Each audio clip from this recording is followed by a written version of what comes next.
Hello students. आज जो है मोल कॉन्सेप्ट का सेक्शन डी क्वेश्चन नंबर 4 से डिस्कशन स्टार्ट करेंगे। क्वेश्चन 4 है naturally occurring boron consist of two isotopes whose atomic weights are 10.01 and 11.01. The atomic weight of natural boron is 10.81. Calculate the percentage of each isotope of natural boron. तो boron का जो है दो isotope होता है। एक का एटॉमिक मास होता है 10.01, दूसरा का एटॉमिक मास है 11.01।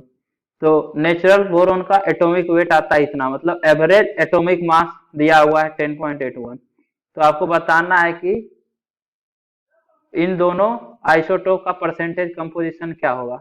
तो मान लीजिए कि x% आपके पास 10.01 आइसोटोप है बोरोन का, तो 100 माइनस x% 11.01 वाला आइसोटोप होगा। अब एवरेज एटॉमिक मास के लिए क्या कीजिएगा, total mass divided by total number of atom.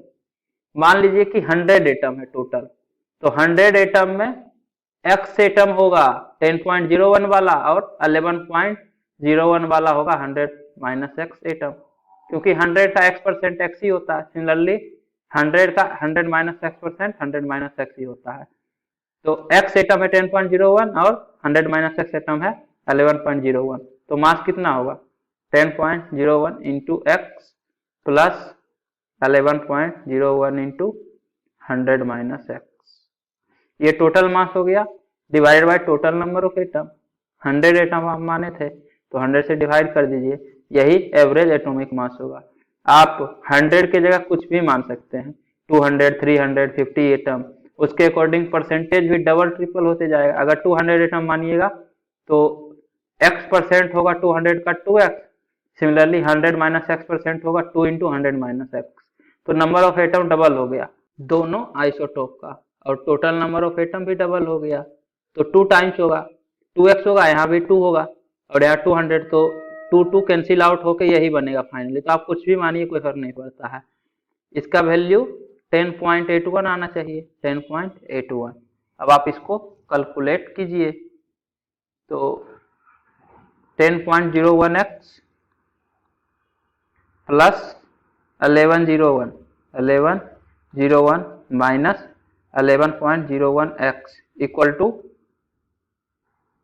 10.81 into 100, तो 10.01x माइनस 11.01x, तो ये तो माइनस x होगा और minus x equal to 10.81 minus 11.01 20 minus के साथ, क्योंकि स्मॉल माइनस लार्जेस्ट होगा, तो x इक्वल टू 20। तो x इक्वल टू 20 आया तो 100 माइनस x 80 हो जाएगा। तो 10.01 AMU वाला आइसोटोप जो है वो 20% है और 11.01 वाला 80% है। यही पूछ रहा था, calculate the percentage of each isotope in natural boron. तो नेचुरल बोरोन में 11.01 वाला 80% है और 10.01 वाला 20%। इसके बाद 5th question, calculate density of ammonia at 30 degree Celsius and 5 atm pressure. तो डेंसिटी का फॉर्मूला होता है Pm/RT। गैस के लिए डेंसिटी होता है Pm/RT। क्यों? डेंसिटी इक्वल टू होगा मास अपॉन वॉल्यूम, और आइडियल गैस इक्वेशन आपको पता है PV इक्वल टू nRT होता है। और नंबर ऑफ मोल क्या होगा, नंबर ऑफ मोल होगा total mass divided by molecular मास। हमको चाहिए total mass divided by volume. Volume यहाँ लीटर में रहता है, तो मास अपॉन वॉल्यूम होगा Pm डिवाइडेड बाय RT। तो मास आपका ग्राम में होगा और वॉल्यूम जो है लीटर में होगा, मतलब डेंसिटी जो आएगा इस फॉर्मूला से वो ग्राम पर लीटर आएगा। प्रेशर ATM में होना चाहिए, मोलिकुलर मास ग्राम में, R का वैल्यू 1/12 और टेम्परेचर 273 केल्विन, मतलब केल्विन में होता है। 0 डिग्री सेल्सियस टेम्परेचर दिया हुआ है, सॉरी 30 डिग्री सेल्सियस है, तो 273 नहीं 273 प्लस 30 हो जाएगा। कहने का मतलब टेम्परेचर केल्विन में होना चाहिए। तो डेंसिटी होगा प्रेशर ATM में 5 atm, मोलिकुलर मास अमोनिया का NH3 14 प्लस 3 17 होगा, R 1/12 इंटू टेम्परेचर होगा 273 प्लस 30, ये 303 होगा। तो इसका वैल्यू होगा 60 × 17 डिवाइडेड बाय 303। कैलकुलेट करने के बाद इसका वैल्यू आएगा 3.36 ग्राम पर लीटर, जबकि आंसर में 3.42 ग्राम पर लीटर है। तो एक्चुअली में यहाँ आर का वैल्यू ये तो अप्रोक्सीमेट होता है, एग्जैक्ट वैल्यू होगा 0.082। जब आप 0.082 लिखिएगा तो आंसर आ जाएगा।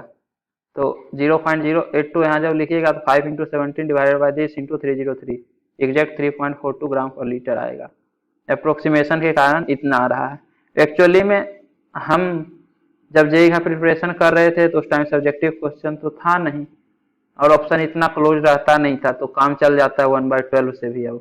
लेकिन सब्जेक्टिव में तो एग्जैक्ट आंसर चाहिए, तो इसलिए आपको 0.082 लेना पड़ेगा आंसर लाने के लिए।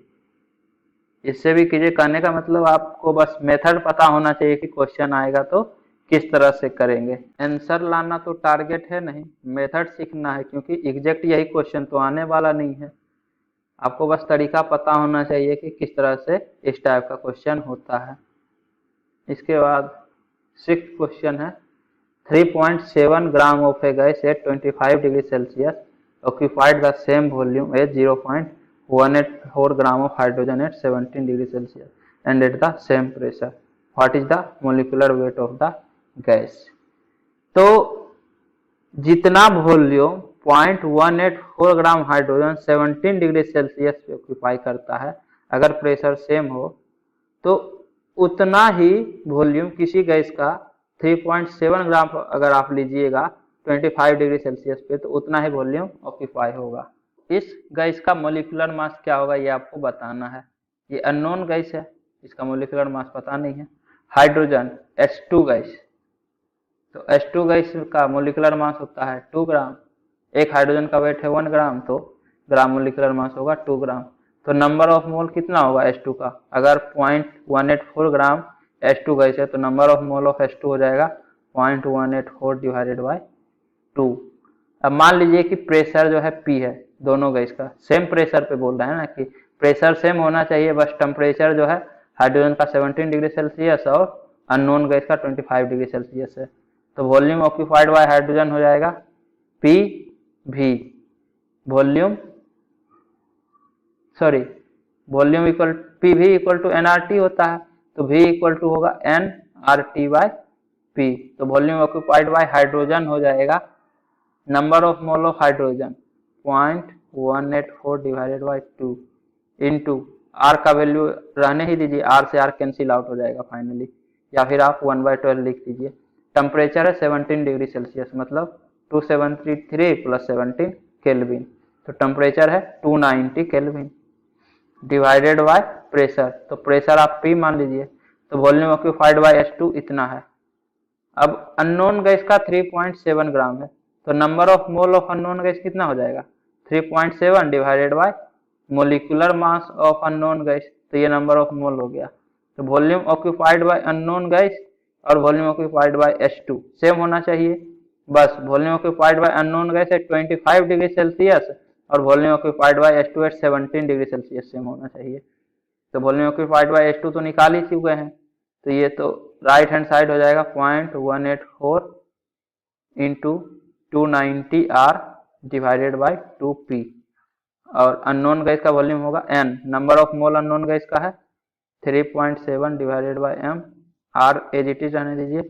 टेम्परेचर होगा 273 + 25 मतलब 298 kelvin, 298 divided by pressure, same pressure है, तो अगर हाइड्रोजन का प्रेशर P तो इसका भी प्रेशर P, तो P से P कैंसिल आउट, R से R कैंसिल आउट, 0.184 इंटू 290, तो मोलिकुलर मास हो जाएगा, M का वैल्यू होगा 3.7 इंटू 298, ये इस तरफ जाएगा तो 3.7 इंटू 298 डिवाइडेड बाय 0.184 और डिवाइडेड बाय 290 इंटू 2, ये जो 2 है 290 डिवाइडेड बाय 2, तो 2 मल्टीप्लाई हो जाएगा। कैलकुलेट करने के बाद इसका वैल्यू आता है 41.32 ग्राम। तो मोलिकुलर वेट ऑफ गैस जो है वो 41.32 ग्राम होगा। आंसर में थोड़ा सा गलती है, वो ध्यान रखिएगा। 39.13 ग्राम है, गलत है ये। यहाँ 290 डिवाइड बाई 298 करने से आता है, जो कि गड़बड़ है। यहाँ nRT, ये जो T टेम्परेचर है ये गैस का टेम्परेचर है और हाइड्रोजन का टेम्परेचर 290 केल्विन है, उल्टा लेने के बाद आएगा जो कि गलत हो जाएगा। तो आंसर को आप करेक्ट कर लीजिए, इसका आंसर 41.32 ग्राम होगा। इसके बाद 7th क्वेश्चन है, in the analysis of 0.5 gram sample of feldspar a mixture of chloride of sodium and potassium is obtained which weighs 0.1180 gram. Subsequent treatment of mixed chloride with silver nitrate gives 0.2451 gram of silver chloride. What is the percentage of sodium oxide and potassium oxide in feldspar? तो ये कह रहा है कि आपके पास feldspar है 0.5 ग्राम, इसमें series of reaction होता है तो NaCl और KCl प्रोड्यूस होता है, और NaCl प्लस KCl जो प्रोड्यूस होता है इसका वेट है 0.118, मतलब दोनों का मिक्सचर 0.118 ग्राम, मतलब दोनों मिला के इतना ग्राम आपके पास प्रोड्यूस होता है NaCl प्लस KCl। अब ये जो मिक्स्ड क्लोराइड है NaCl प्लस KCl, इसका रिएक्शन करवाते हैं सिल्वर नाइट्रेट से, AgNO3 से रिएक्शन करवाते हैं तो सिल्वर का क्लोराइड बनेगा, AgCl बनता है, AgCl बनता है 0.2451 ग्राम बनता है। तो आपको बताना है कि फेल्डस्पार में सोडियम ऑक्साइड और पोटेशियम ऑक्साइड का कितना परसेंटेज है। तो एक्चुअली में क्या हुआ है यहाँ कि फेल्डस्पार में कुछ अमाउंट होगा Na2O का और कुछ अमाउंट होगा K2O का। तो NaCl जो प्रोड्यूस हुआ है इसमें सोडियम एटम में POH लगाइए, जितना Na2O होगा उसके करस्पॉन्डिंग सारा सोडियम एटम जो है NaCl में कन्वर्ट हो गया सीरीज ऑफ रिएक्शन के बाद। तो Na2O से ट्वाइस NaCl बनेगा, मतलब जितना मोल Na2O का होगा उसका 2 गुना मोल NaCl का बनेगा। सिमिलरली K2O से ट्वाइस KCl, तो जितना मोल K2O का होगा उसका 2 गुना KCl बनेगा, और दोनों का मिक्सचर आपको पता है 0.118 ग्राम। तो मान लीजिए कि x ग्राम NaCl है तो 0.118 माइनस x ग्राम KCl होगा। अब इसका रिएक्शन करवा दीजिए AgNO3 से, NaCl प्लस AgNO3, इससे AgCl प्लस NaNO3 बनेगा, NaNO3। Similarly KCl plus AgNO3 reaction करके AgCl प्लस KNO3 बनेगा। तो अगर x ग्राम NaCl है तो कितना मोल है NaCl का, नंबर ऑफ मोल हो जाएगा, एक मोल का वेट होगा 23 प्लस 35.5, तो ये 58.5 होगा। तो x ग्राम में नंबर ऑफ मोल होगा x डिवाइडेड बाय 58.5, तो आपके पास x डिवाइडेड बाय 58.5 मोल NaCl है। तो एक मोल NaCl से एक मोल AgCl बनता है, तो x बाय 58.5 मोल अगर NaCl का होगा तो x डिवाइडेड बाय 58.5 मोल AgCl का बनेगा। अब KCl रिएक्शन करता है तो KCl का अमाउंट है 0.118 माइनस x ग्राम, इतना आपके पास KCl है। और ग्राम मोलिकुलर मास KCl का क्या होगा, तो पोटेशियम का होता है एटॉमिक मास 39 और क्लोरीन का 35.5, तो ये 74.5 ग्राम होगा। तो एक मोल का वेट है 74.5, मतलब GMM है 74.5, तो नंबर ऑफ मोल होगा KCl का 0.118 माइनस x डिवाइडेड बाय 74.5, तो एक मोल के करस्पॉन्डिंग एक मोल AgCl बनता है। तो अगर इतना मोल है KCl का तो इतना ही मोल AgCl का भी बनेगा, तो 0.118 माइनस x डिवाइडेड बाय 74, इतना मोल AgCl का बनेगा। तो टोटल AgCl कितना प्रोड्यूस हुआ, x बाय 58.5 NaCl के करस्पॉन्डिंग और इतना KCl के करस्पॉन्डिंग, इसका सम हो जाएगा this plus x divided bye 58.5।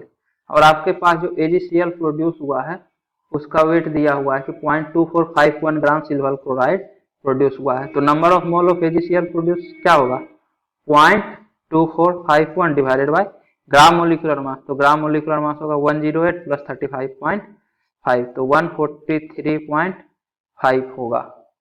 ये number of mole of AgCl है। और AgCl कितना प्रोड्यूस हुआ है, तो इतना।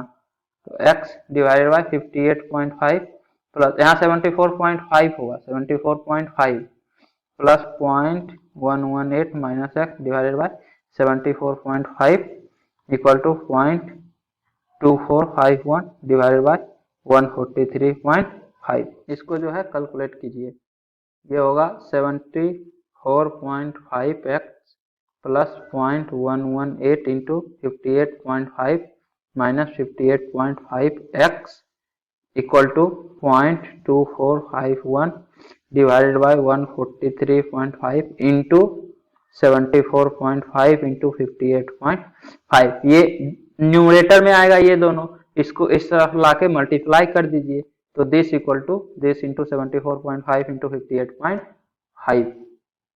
अब आप वैल्यू निकाल सकते हैं 74.5 माइनस 58.5, तो ये जो है 16x होगा, 16x प्लस 0.118 इंटू 58.5, इसका वैल्यू आएगा 7.443 और 0.118 इंटू 58.5 होगा 6.9, तो यहाँ 6.9 16x plus this equal to 7.443, तो x इक्वल टू होगा 7.443 माइनस 6.9 डिवाइडेड बाय 16, तो ये हो जाएगा 0.0337। तो x का वैल्यू आ गया 0.0337, तो 0.118 माइनस x भी आ जाएगा। तो NaCl और KCl का वेट पता चल गया। NaCl है आपके पास 0.0337 और KCl होगा 0.118 माइनस x, इसका वैल्यू आएगा 0.0843। NaCl KCl का वेट पता है, तो नंबर ऑफ मोल पता चल गया NaCl और KCl का, x डिवाइडेड बाय 58.5 और 0.843 डिवाइडेड बाय 74.5, मतलब इसको आप 58.5 से डिवाइड कर दीजिए और इसको 74.5 से डिवाइड कर दीजिए, तो ये मोल हो जाएगा NaCl का और KCl का।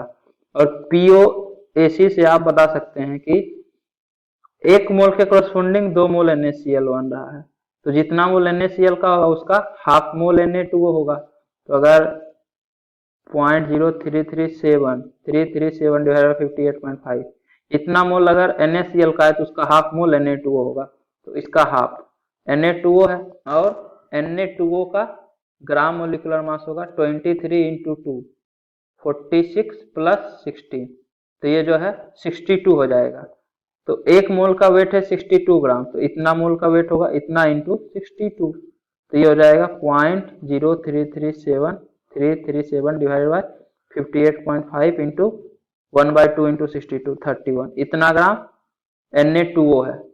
सिमिलरली जितना मोल KCl का है उसका हाफ मोल K2O होगा, तो 0.0843 डिवाइड बाय 74.5, इसका हाफ, इतना मोल K2O है और इसका वैल्यू होगा, मतलब ग्राम मोलिकुलर मास होगा 39 इंटू 2 78 प्लस 16, तो ये हो जाएगा 94।